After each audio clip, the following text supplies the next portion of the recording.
पुण्यातल्या कोंढवा भागात एटीएस आणि पुणे पोलिसांची छापेमारी। देशविरोधी कारवाया करणारे कोंढव्यात दडल्याची टीप होती। छाप्यात अंमली पदार्थ जप्त केल्याची माहिती।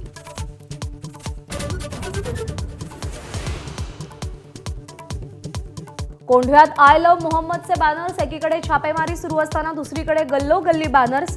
पोलीस तपास सुरू।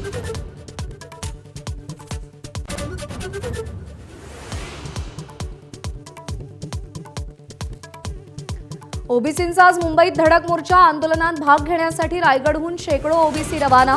मराठ्यांना कुणबी प्रमाणपत्र देण्यास विरोध।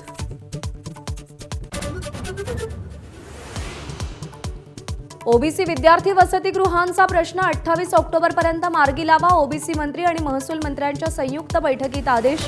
वसतिगृहांसाठी जागा उपलब्ध करून देण्याच्या जिल्हाधिकाऱ्यांना सूचना। महावितरण, महानिर्मिती आणि महापारेषणचे कर्मचारी रात्रीपासून अचानक संपावर। खासगीकरणाच्या विरोधात एकवटले। प्रशासनाकडून मेस्मा लावत संप मोडण्याचा प्रयत्न। खासगीकरण आणि तिन्ही कंपन्यांच्या फेररचनेविरोधात कर्मचारी 72 तासांच्या संपावर। महावितरणच्या नफ्याची क्षेत्र खासगी कंपन्यांनाही देण्यास विरोध।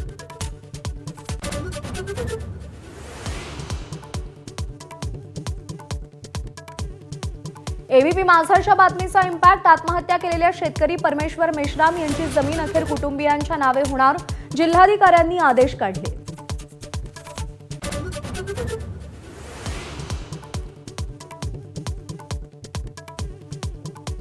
लाडकी बहीण योजनेसाठी पुन्हा एकदा सामाजिक न्याय विभागाचा निधी वळवला। सप्टेंबरच्या हप्त्यासाठी 410 कोटी रुपये काढून घेतले।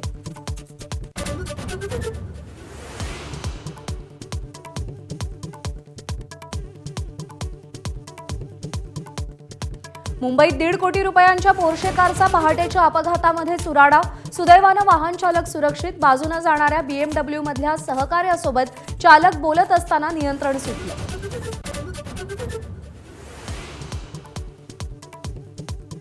पंतप्रधान मोदींच्या मुंबई दौऱ्याचा दुसरा दिवस। ब्रिटनच्या पंतप्रधान कीर स्टारमर यांच्यासोबत राजभवनात बैठक। तर सीईओ फोरमसह ग्लोबल फिनटेक फेस्टिवलमध्ये सहभागी होणार।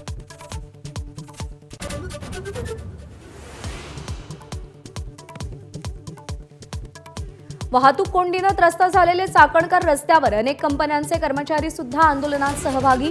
पुणे, नाशिक आणि चाकण शिक्रापूर मार्गावरच्या चौकात वाहतूक कोंडी होतीये।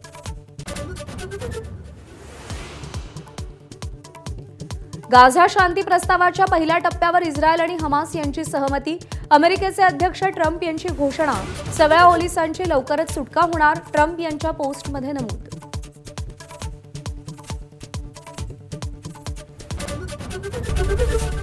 एबीपी माझा, उघडा डोळे बघा नीट।